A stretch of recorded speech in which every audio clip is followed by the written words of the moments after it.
Tuhan dengan doa. Tuhan, firman-Mu tidak berubah. Langit, bumi ini akan lenyap. Bintang-bintang akan berguguran. Dan dunia ini akan berakhir. Tapi firman-Mu sampai satu titik yang terkecil pun tidak ada yang tidak akan digenapi. Semuanya pasti, semuanya benar. Ya Tuhan, kami mengucap syukur karena kami boleh mendapat kesempatan mendengar firman Tuhan lagi pada sore hari ini. Berilah kami pencerahan supaya kami boleh melihat kebenaran, mengerti keadaan kami, mengerti keadaan di sekitar kami, dan kami pun tahu menurut firman Tuhan bagaimana sepatutnya kami hidup supaya kami boleh luput dari segala malapetaka di dunia ini. Terima kasih. Berkati kami yang di sini dan juga anak-anak kami dalam kelas. Untuk kemuliaan Tuhan Yesus. Amin.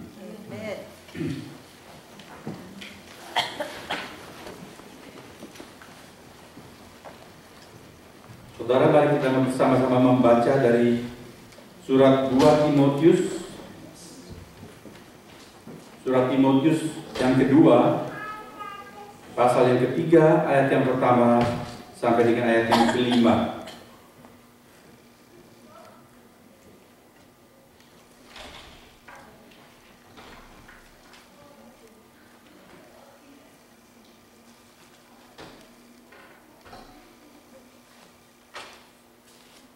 Saya akan membacakan untuk kita sekalian surat 2 Timotius pasal yang ketiga, ayat yang pertama sampai dengan ayat yang kelima. Demikian firman Tuhan. Ketahuilah bahwa pada hari-hari terakhir akan datang masa yang sukar. Manusia akan mencintai dirinya sendiri dan menjadi hamba uang. Mereka akan membual dan menyombongkan diri. Mereka akan menjadi pemfitnah. Mereka akan berontak terhadap orang tua dan tidak tahu berterima kasih. Tidak mempedulikan agama. Tidak tahu mengasihi. Tidak mau berdamai. Suka menjelekkan orang. Tidak dapat mengekang diri. Garang. Tidak suka yang baik. Suka mengkhianat, tidak berpikir panjang, berlagak tahu, lebih menuruti hawa nafsu daripada menuruti Allah. Secara lahiriah mereka menjalankan ibadah mereka, tetapi pada hakikatnya mereka memungkiri kekuatannya. Jauhilah mereka itu.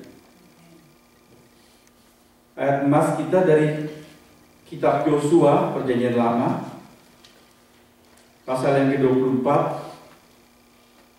ayat ke-14 dan ke-15.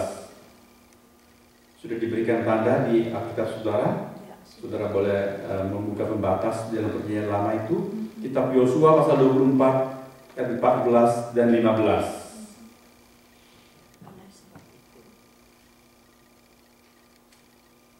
Kalau sudah mendapat atau menemukan bagian tersebut, saya ajak kita semua membaca kedua ayat itu. Yosua 24 ayat 14 dan 15. 2, 3. Oleh sebab itu, takutlah akan Tuhan dan beribadahlah kepadanya dengan tulus, ikhlas dan setia. Jauhkanlah Allah yang kepadanya nenek moyangmu telah beribadah di seberang sungai Efrat dan di Mesir, dan beribadahlah kepada Tuhan.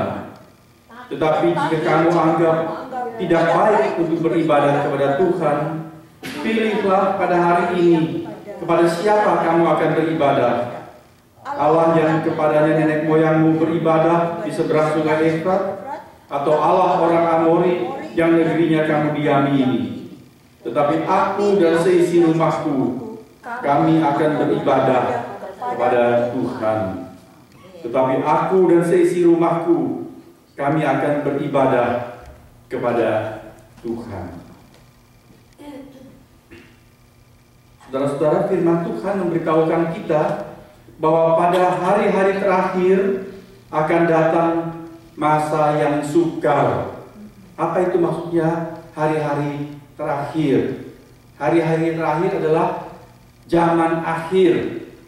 Zaman akhir itu dimulai setelah Tuhan Yesus kembali ke sorga. Itulah kemudian mulai satu zaman yang disebut zaman akhir, menjelang akhir dari segala zaman. Itu sudah dimulai kurang lebih 2000 tahun yang lampau. Jadi sekarang pada tahun 2010 tentu akhir dari semua zaman itu semakin dekat. Jadi hari-hari terakhir kita pada saat ini adalah semakin aktual dibandingkan ketika firman tersebut mulai diucapkan. Lalu pada hari-hari terakhir ini akan datang masa yang sukar. Saya menyebut di dalam tema khotbah sore hari ini, zaman yang susah. Apa itu masa yang sukar atau zaman yang susah, saudara-saudara? Kalau kita melihat pada hari-hari ini, memang kehidupan itu banyak yang semakin susah. Teknologi semakin maju, tetapi masalah semakin banyak. Kita boleh bertanya kepada orang-orang tua, pada mereka masih muda, hidup masalah-masalah kehidupan tidak seruat seperti sekarang. Apa maksud Alkitab tentang masa yang sukar atau zaman yang susah? Saudara-saudara, hari ini ekonomi itu sulit. Tetapi yang dimaksudkan dengan masa yang sukar itu bukan karena kesulitan ekonomi.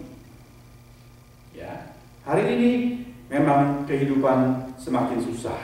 Ekonomi semakin berat, apalagi jika mengalami depresi seperti ini. Ada orang yang mengalami layoff, ya, penghasilan tidak cukup dan sebagainya. Tetapi zaman yang susah yang kita maksudkan ini bukan terjadi karena kesulitan ekonomi. Di hari-hari ini bencana juga semakin banyak, semakin sering. Gempa bumi, tsunami, apa saja boleh kita sebutkan. Saudara mendengar berita-berita semakin banyak bencana. Tetapi masa yang sukar ini terjadi bukan karena banyak bencana. Kita harus mengerti tersebut. Di beberapa daerah, orang-orang juga mengalami penganiayaan iman.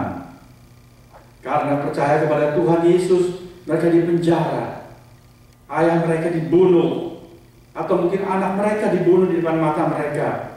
Tetapi masa yang sukar ini bukan berbicara mengenai penganiayaan iman. Waktu kita membaca firman Tuhan dalam 2 Timotius pasal ketiga tadi, saudara lihat, apa yang Rasul Paulus maksudkan dengan masa yang sukar?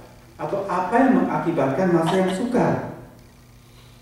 Kita menemukan bahwa masa yang sukar ini, zaman yang susah, terjadi karena manusianya. Karena kondisi orang-orangnya. Termasuk kalau sampai kehidupan ini mengalami kesulitan ekonomi, itu pun kita tahu karena manusianya. Manusia yang serakah, kemudian mengalami ekonomi yang goncang seperti ini. Kita nggak usah ulangi lagi, saudara, berkecimpung di dunia usaha, di dunia kerja, yang jauh lebih mengerti kondisi ekonomi ketimbang saya.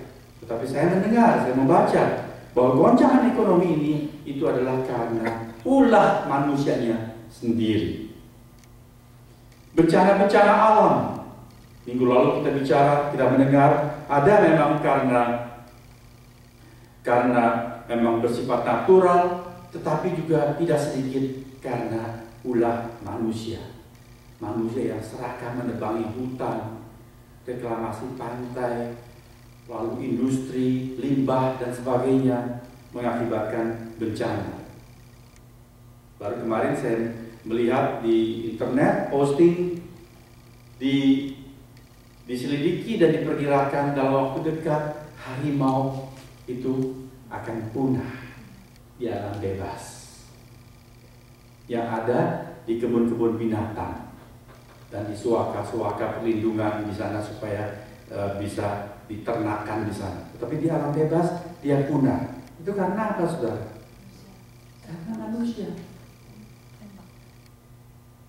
Mereka menebangi hutan, kawasan buat hidup si binatang itu sudah semakin sempit. Lalu kalau mereka muncul kelihatan begitu bebas, dibunuh. Ya. Akhirnya punah. Nanti anak cucu kita kalau melihat mau tahu apa sih itu macan, apa itu harimau, cuma ada di buku. Pergi ke museum-museum sudah diawetkan di sana, atau ke kebun binatang. Syukur-syukur kalau masih ada. Sebab seringkali di kebun binatang pun binatang nggak aman, saudara-saudara. Karena daging yang mestinya diberikan jatah buat binatang, dibawa pulang untuk keluarga penjaga kebun binatang. Saudara, itu kan ulah manusianya lagi yang bikin masalah. Paulus memberitahukan, zaman yang susah terjadi karena manusia. Dalam beberapa ayat yang pendek, saudara, ayat kedua sampai dengan ayat yang kelima, paling sedikit ada 18 sifat buruk yang ada di dalam diri manusia yang mengakibatkan zaman yang susah itu. Luar biasa tidak? Kita membaca tadi, saudara baca, nanti saudara daftar di 5. Betul tidak ada belasan sifat itu. Manusia akan mencintai dirinya sendiri dan menjadi hamba uang. Pertama, mencintai dirinya sendiri. Jemaat Grace School Community sebagian besar adalah keluarga muda. Di rumah kita punya anak-anak. Ada beberapa yang sudah jadi grandma, grandpa. Juga bisa lihat ulah cucu-cucu. Saudara, kalau di rumah kita melihat kita punya beberapa anak, ya, 2, 3 anak. Lalu kalau masing-masing anak-anak itu maunya cuma buat diri sendiri, mencintai diri sendiri, apa yang terjadi? Dalam dunia kecil rumah tangga, apa yang terjadi?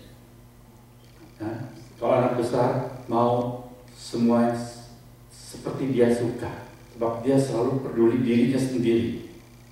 Kalau dia makan, dia lihat ada ayam goreng, dia paling suka ayam goreng, itu ada 3 potong, dia mau ambil 3 potong itu semua buat dia. Saudara lain nggak kebagian. Yang lain bagaimana? Berebut, tentunya ribut. Ya. Kalau mama pulang, kalau anak-anak masih baby, yang satu minta gendong, yang lain juga nggak mau kalah. Kalau punya 2 anak, 3 anak semua mesti digendong, bagaimana? Mama merasakan itu. Itu baru dunia kecil rumah tangga. Tapi Paulus mengatakan dunia kita itu dipenuhi oleh manusia-manusia yang mencintai dirinya sendiri tok.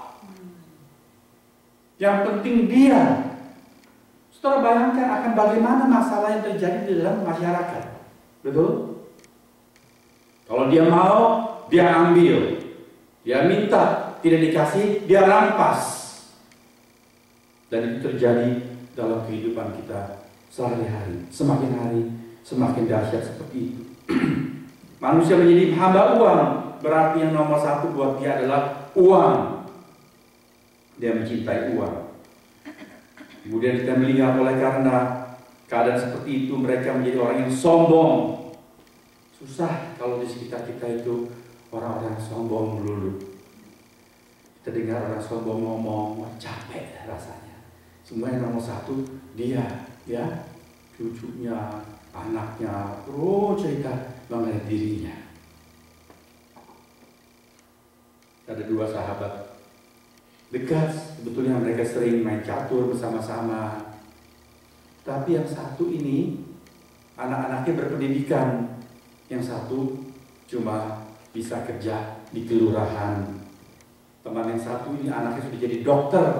Lalu dia selalu cerita mengenai anaknya yang sudah lulus jadi dokter. Kamu anakmu apa? Cuma kerja di kelurahan. Lalu waktu main catur dan berikut dia cerita lagi, sekarang anaknya bukan cuma gelar dokter, sedang meraih gelar doktor. Ya. Dia mau ambil gelar yang lebih tinggi. Kamu tahu nggak itu bedanya dokter dengan doktor? Ya nggak tahu lah yang satu ini, nggak ngerti. Lalu dijelaskan, dokter itu begini, kalau dokter itu begitu.